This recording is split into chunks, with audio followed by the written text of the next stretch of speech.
He's literally painting every single eyelash. That's insane. I would not have the patience for that. I'd be like drawing the 5th strand of hair and I'd be like, oh, what's for dinner? Oh, I should check my phone. Oh, it's a bird.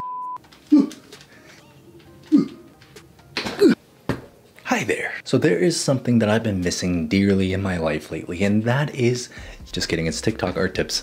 So unfortunately, it's been a while, and I think all the bad ideas on TikTok have had enough time to propagate, so let's check it out. We gotta make sure the art babies are getting good information. Tips for IBIS stains that will save your life. Number 1, reference window on the top right corner of the screen. Tap on this icon, then turn on reference window. Now, you can start drawing with your reference on the screen. That looks just like Procreate. This is like when somebody asks to copy your homework and you're like, please make it a little bit different. And they do this. And the teacher's like, what the? And you both fail. Amazing. Number 2, grid. Tap on this icon and select on grid. By tapping on grid settings, you can adjust the grid however you like. This can be especially helpful for drawing using the grid method. Number 3. First point is cool. You gotta use your references, okay? Make sure you're using your references. Don't just draw blind. I'm gonna actually have a video on that next week, but can we talk about... I don't know if this is a hot take or a cold take, but this method needs to die. Look, man, if you're gonna be doing this, you might as well just trace the original image. This method just genuinely does not challenge your brain to try to understand the 3-dimensional form of a subject. And you're kind of just going from point to point in the grid. You're not thinking in forms and shapes. Don't! Oh man, you gotta change that Apple Pencil tip. Look at it. Firstly, the most important areas that you want to pay attention to when making an expression are eyebrows, specifically the middle of the eyebrows, your eyes, and the corners of your mouth. But let's say I want to make this happy expression, happier than it already is right now. So what you would do is you would raise your eyebrows, elongate the corners of the mouth, which already it's looking much happier. But if you want to push that, you would want to add more wrinkles around your eyes. Now you would end up with something like this. Not a person want to make this guy angry. Instead of pushing the eyebrows up like we did with a happy expression, we want to push them down. We want to have a sort of mad, angry expression. Wrinkles around the corners of the mouth, and this was, you can move the eyebrows. This is way too long. Upset, sad. Yep.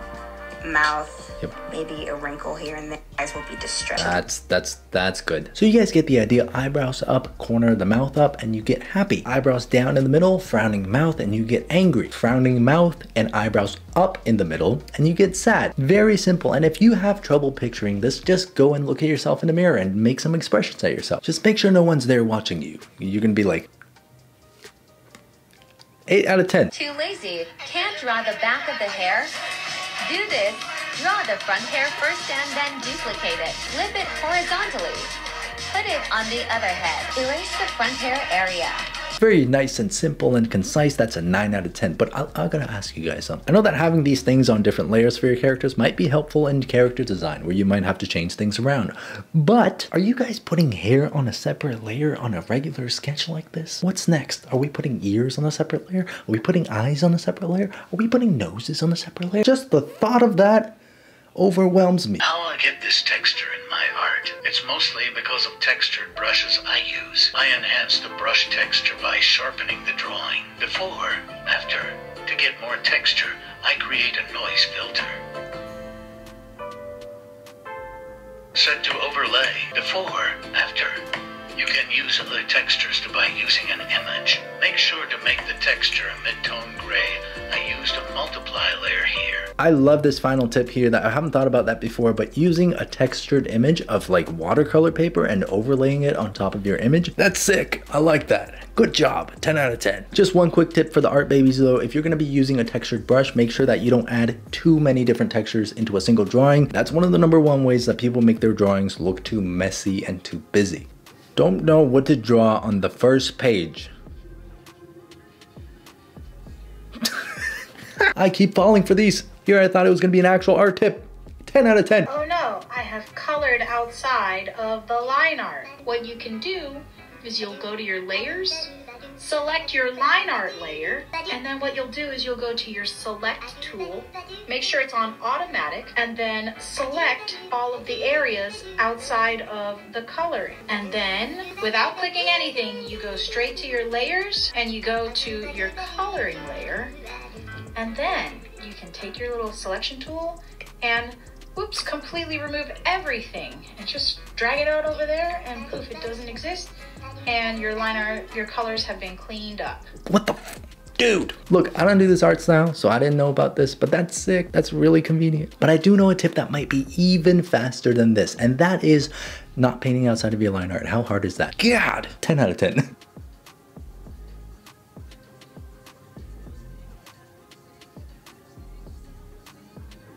Look, if this is your internal dialogue, if you're like, perspective is hard, try 1-point perspective, try 2-point perspective. Don't try fisheye, that's not the right move. That's like trying to run before you've learned how to crawl. You're an art baby. Get on all fours and... So I drew every single day for the past 3 years straight, and here are some things that I wish someone told me when I first started drawing. Next, I wish someone told me to focus more on coloring than line art. Like, it might be controversial, but I stand by it 100%. I feel like you can save a drawing with good coloring, but you can't save a drawing with good line art, you know what I mean? So I would definitely spend more time playing around with different coloring techniques and just really understanding how to apply color to make a more interesting piece. Next, I wish I played around and like used these stamp guidelines more. Of course, you don't want to use it too much to the point where you're like 100% reliant on them, but I think it's super helpful for all levels, honestly. Honestly, just a really good stepping stone to help you get started. That one's just from here. Okay, this one's super underrated, but I feel like everyone should know, is you don't have to be good at drawing everything to be considered a good artist. And then it hit me. I felt like a philosopher. I was like, you know what? You wouldn't consider like Billie Eilish, or you wouldn't be like, oh, Cristiano Ronaldo can't figure skate, so he's a bad athlete. So just because you can't draw everything does not mean you're a bad artist. Does that make any sense? Like, I feel like once I had that thought settled in, I just had so much more fun drawing. I feel like this first tip is going to make so many people mad. Like, line art apparently doesn't matter and it's all about colors, but it depends on your art style. If you're somebody who does very line art heavy drawings, then your line art is probably going to be more important than your colors. Simple as that. Look, and we're not going to talk about this. But the final tip is so good, and it's something that's very good to know early on in your art journey as an art babe. You don't have to be an absolute god at drawing every single subject. Just focus on what you like to draw. Some people like to draw animals, some people like to draw cars, some people like to draw people, some people like to draw environments, some people like to draw hands. Actually, just kidding. Nobody likes to draw hands. 7 out of 10. How I went from this to this. Let's analyze why the initial version looks flat. The values are too close together. It's much better in the second version. To improve this, we'll start by determining the light source. In this case, it's a sunny day with the sun position high in the sky. So the light will come from the top. Create a new layer on top and set it to multiply. Choose a purplish desaturated color. Define the shapes of the shadows. Create a new layer with a clipping mask and set it to overlay. Select an orange-reddish color and apply this color at the edges of the shadows. Paint some lighting on the skin with a soft brush wherever the light hits the character. Then on a hard light layer, use a hard edge brush. And place some highlights near the strongest shadows.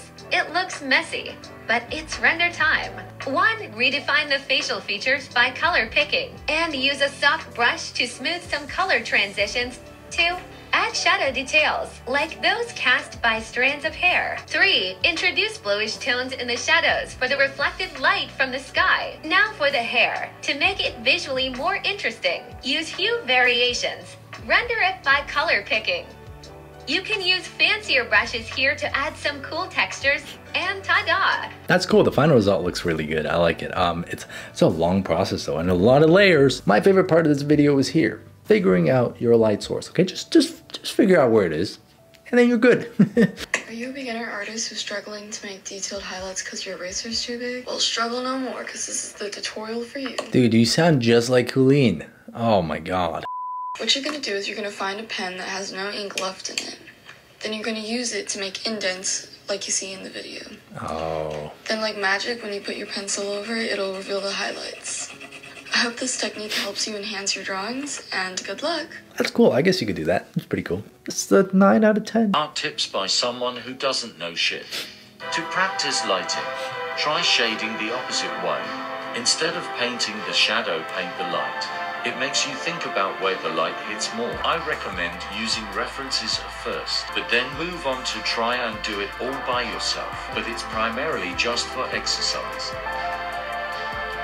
Next tip, doing thumbnail sketches. Instead of sketching on the big canvas, make a small simple sketch first. You can then rescully it to fit your canvas. It helps laying out basic pose, anatomy, and composition, without you stressing about too much details too early. You can then use it as a guide to do the actual sketch with all its detail. It's an easy way to get a first idea of your drawing without investing too much time in it. Next, if you can't draw something, draw it. Most beginners don't draw hands because it's too difficult. But you'll never learn if you never draw them. You'll only get better at something if you try to draw. I never study hand anatomy, but still manage acceptable hands. Next, it all comes down to anatomy. No more same face syndrome.